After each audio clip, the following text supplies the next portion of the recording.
Welcome to the exciting and powerful future of IoT. Probably going to be standing where the slide, that's fine because there's not a lot of text on these slides. So, I'm Steve, I'm from New Icon, I'm the founder and CEO, and we create software and fun things, and I want to paint the picture of the future of IoT. But I need you to bear with me because I'm going to start right in like the very, very far future and then try to bring it back to the now, okay? And you need to stay with me because it might get weird. All right. So, the exciting and powerful future of IoT. So just before we start, who here likes the internet? Yeah. Oh, no, okay. And the work phone too. If you don't, get out. And who here thinks they're better at their job because of the internet? And if you're a software developer, I think you need to put like 3 hands up or something. Okay, good. And any sci-fi nerds? Good, good. Preferably the ones that shout at the screen when the science is wrong. That's what we're really looking for. So, there's one theme that sort of goes through this talk, and that's that all things will be consumed by the internet. Okay? All things will be consumed by the internet. And what do I really mean by this? Well, oh look, person to have. If we were to think, this is where I need you to stay with me. I've checked we're the right audience, but I need you to stay with me here, okay? So, let's imagine a future.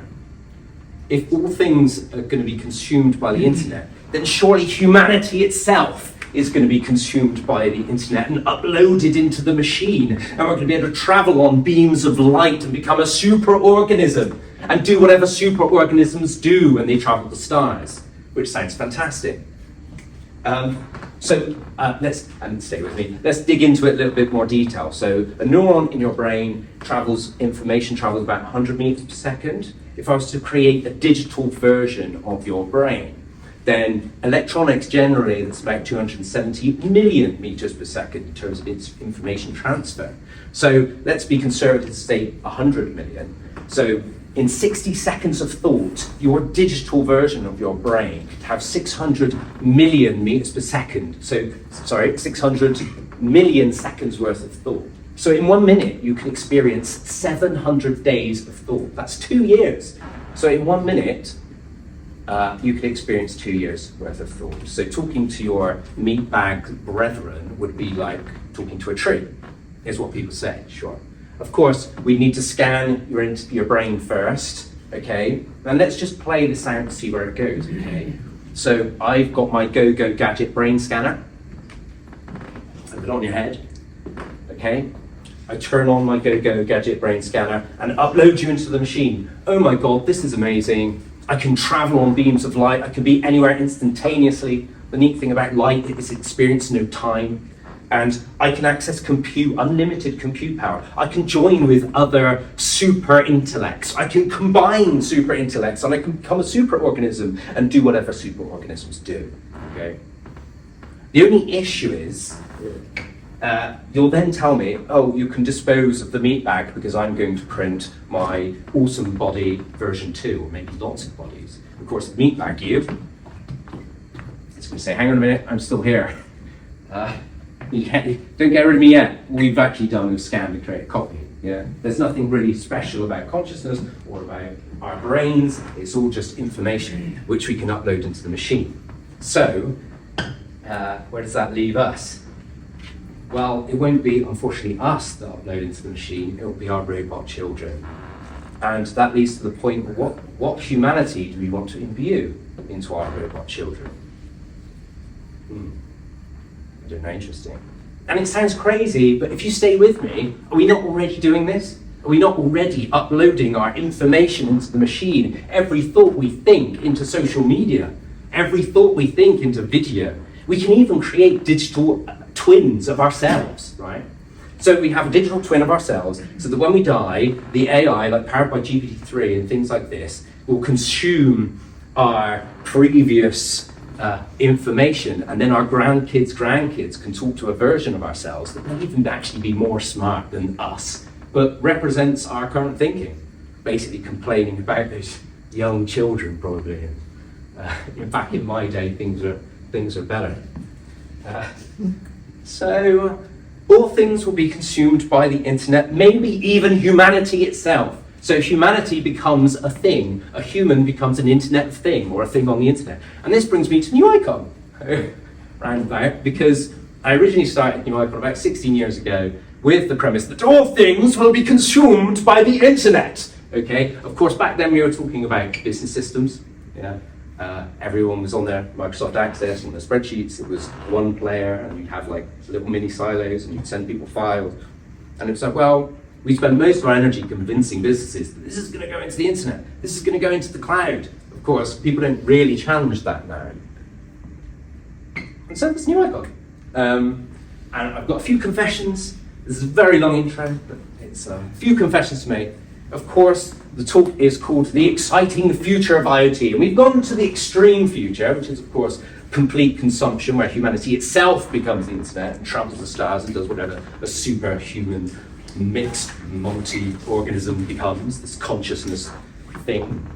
Of course, the actual exciting thing is the exciting and powerful future about IoT is right now, right? So we can the technology is cheap, the technology is about connecting physical things, and it's actually happening right now.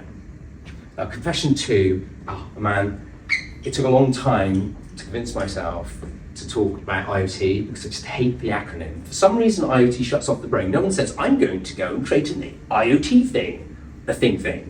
And also, some person mentioned a fridge when they were talking about, oh yeah, IoT is the future, and you can connect your fridge. And so now any article you read, they mention a fridge, and everyone's like, why would I want that? That sounds rubbish, you know. And just if we explore the fridge just for really quickly so we can move on, right? If you want an IoT fridge, just put a webcam in your fridge. So when you're in the shops, you can look at your phone, see what's in your fridge, and great, you don't have to remember what's in your fridge, okay? But we're going to move on from fridges really quick. I've realised just make the problem worse. But if you want to build an IoT fridge, talk to me after the show, you know. So, of course, the interesting thing about calling things Internet Things is that as soon as you actually create a successful thing on the internet, it suddenly becomes smart. It's a smart thing, right? It's a smart phone, it's a smart watch, it's a smart speaker. So that's kind of interesting. So leads us on to, well, what is the Internet of Things? Well, it's really a platform. It's a platform of the physical and connecting the physical. It's about everyone's talking about the metaverse, which essentially is connecting more things, right, to this connection, this internet, right? It's the network of everything. So, all things will be consumed by the internet, including this presentation. So, all the imagery in this is actually generated by DALL-E. So, we took the title slides and we fed it into the machine, and we came up with some of these images. Of course, back when we were doing coding, everyone was saying, really? Are you sure this business systems can be powered by web technology? And we're like, yeah, no, well, totally. I know Internet Explorer's really crap. It's going to get better. And then, of course, recently people were like, design tools, though, they're pretty cool. Like, that's never going to be on the web, is it? And recently, obviously, Figma has been purchased, and that's a big hoo-ha. Because things generally travel to where they can be multiplayer. We like, as humanity, being with other people. We'll go where the other people are, where it's easy to do multiplayer things.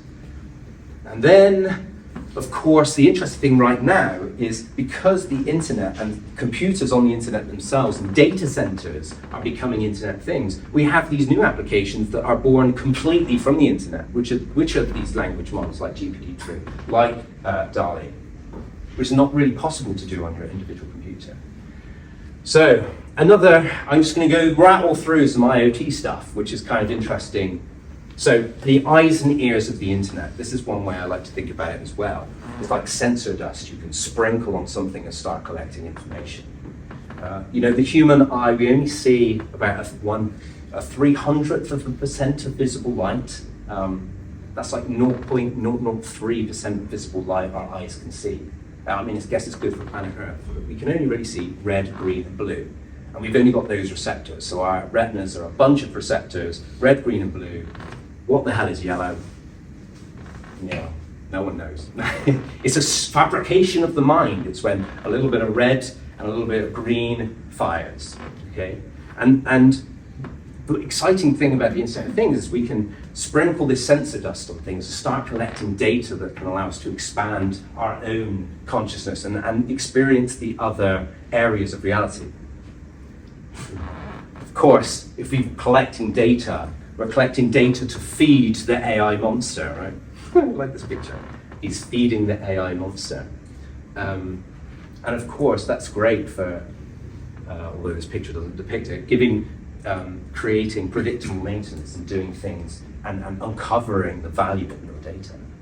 And there's an Internet of Behavior, which Gartner recently coined. And this is kind of like tracking. At the moment, we track people through their, what they do when they go from browser to browser to browser, or even on their phones from app to app to app. And the Internet of Behavior is not just about people, but it's about tracking things through their virtual and their physical world. If we've got these sensors, we can track them, which is great. And this will give us affordances to all kinds of cool stuff. But we need to make sure that obviously privacy and ownership is a real issue, and we need to make sure that we're in the power seat, the driving seat of this, okay? Who do we share this is a robot and a human fighting over data. So apparently involved in the privacy. So yeah, and making sure that we're in the driving seat of that. Yeah. So will we create a technology utopia, or will we create a technology dystopia? What I love about this, as soon as you say misery, it injects traffic signs. Of course, lots of people say when I talk to them about, I'm a technology optimist, and people say, hey, we're going to be ruled by machines and it's going to be terrible, but I don't really think that. And they also say, it's not natural.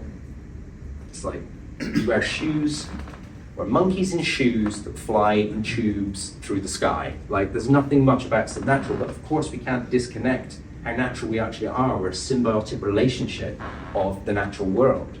If we trace the ancestor of this pot plant back far enough, we share a common ancestor, which is nuts. It was like distant cousin. And so the interesting thing about IoT, for me, it's really the first time in techless we can really get back to the natural, understanding the natural world, understanding I know very little about this pot plant, but perhaps we can connect our information, we can start creating these symbiotic relationships much better together. And we're doing this. We've got some really interesting projects with vertical farming and with actually home growing, where you don't have the time to be your own home farmer, but our machines can do this, and we can create a much more natural environment. And of course, health tech. In the future, someone's going to come home from hospital and they're probably going to die or something. And we're going to say, you know what, if they had this, which is readily available, we would have spotted the issue, we could have fixed it. And therefore, it's going to be a liability issue that people in the future will have to wear these trackers. And it's already happening. The technology is already here, but it's just lagging behind with the legislation. But in the future, it'll be, well, no, you must go home with this device that tracks your health because we've done this operation, we're still liable. And I guess this is talking on the nature, this is about programmable biology. And this is kind of out there. In the future, you can imagine the exchange of DNA information. There's a great book that talks about the next 500 years and about seeding and about our responsibility as a species to be like shepherds and to reduce the misery and understanding DNA and sharing this on the network. There's even a retrovirus that you can do that will create a program that will release information. This can then talk to your smart health devices. And so biology can actually also be plugged into the internet. There's also programs you can do in DNA right now, and they've done crazy things like actually add additional base pairs. But you can write a program that says, if you express this protein, then just run the destroy cell function. Of course, it's a mess. It's like the worst. It's not particularly tidy code.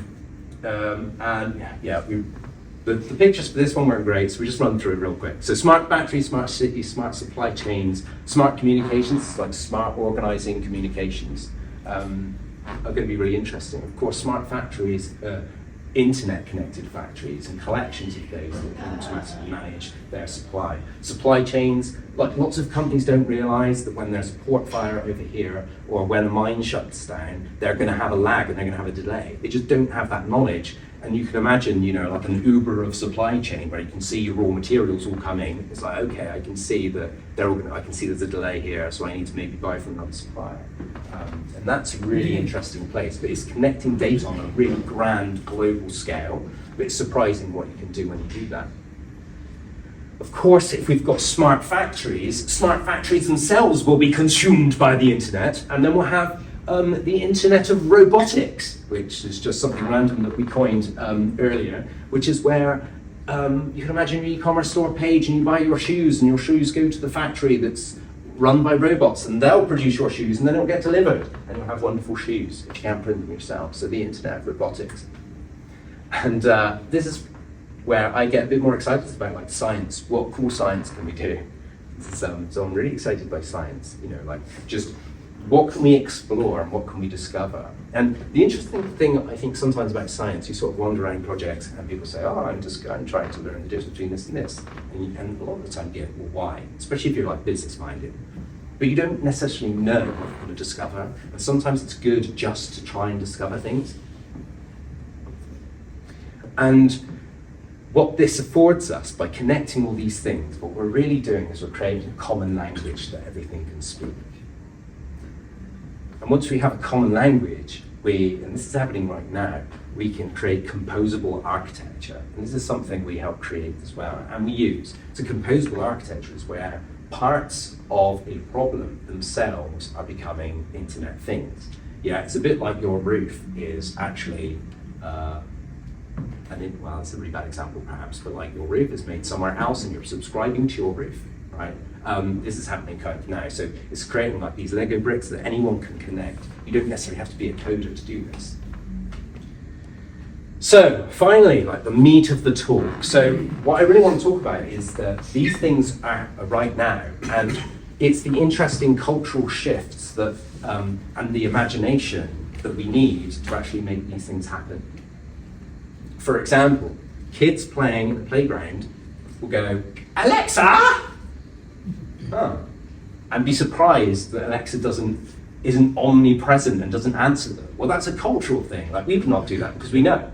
But kids today do that and expect to get answered. And so that's, you know, the future of personal assistants are probably omnipresent. You know? Internet dust. Expert universal controls. This is about taking your digital and your physical world with you.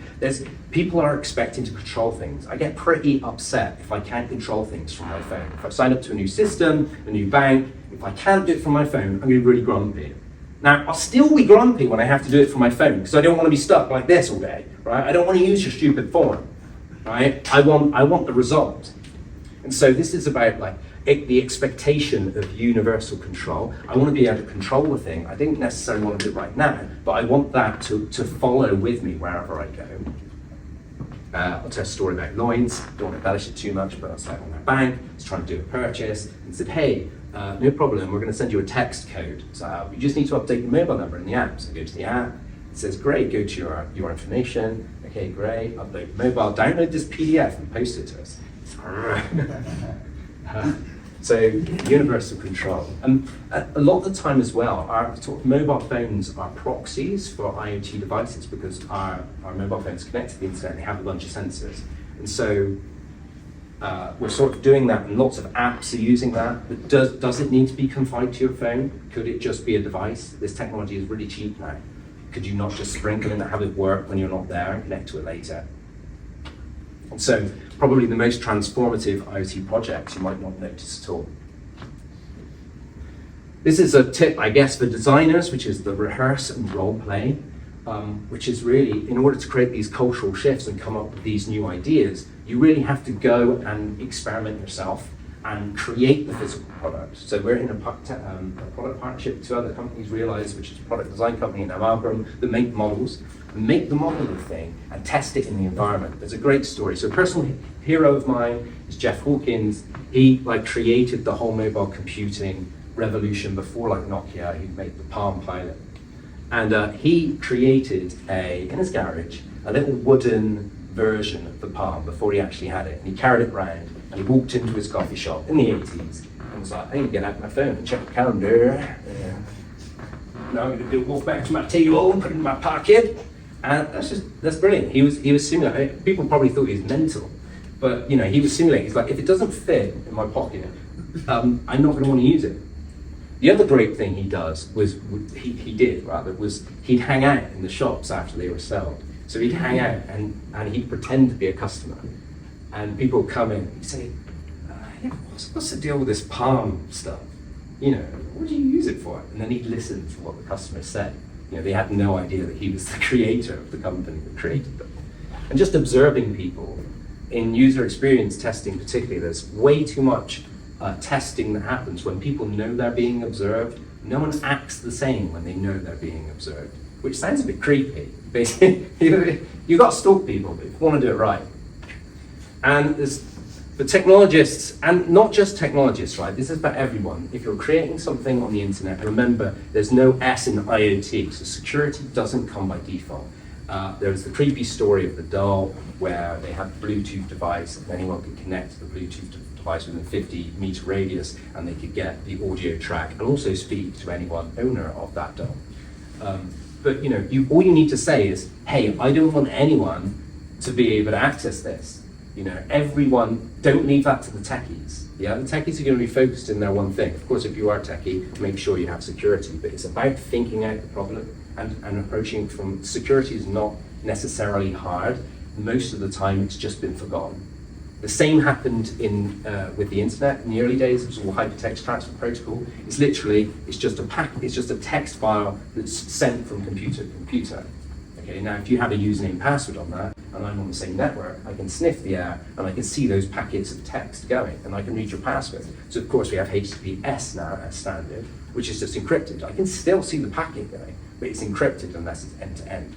And then I think there's a lot of things happening with Web3, and it is mostly around this encryption, and it's very exciting. But I don't think it changes this fundamental of you need the cultural shift. You need to prototype it out and experience it first. The security is that's a technical problem that's usually pretty easy once you know it's a problem. And so, to conclude the talk, basically what we need to do is learn the language of information, okay? And this is for techies, for designers, for product owners, or any other job role in the future. All of us are coming up to these digital systems, and this is now disseminating into our physical lives. And so we need to learn this language of information. This is something I'm really excited about in Icon. We want to make it trivial for people to be able to build platforms that can connect devices and data together. And we also want to teach people this universal language of information. Yes. There we go. Oh, that's my last slide. So, for a TED finish, okay, the TED talk finish is, so it's a rally call with let's use our human superpower of communication to learn the universal language of information so that we can power this new platform, this new IoT platform, this internet of physical things. And so when everything is connected and everything can communicate, everything is programmable. And so, what will you create in a programmable world? Thank you.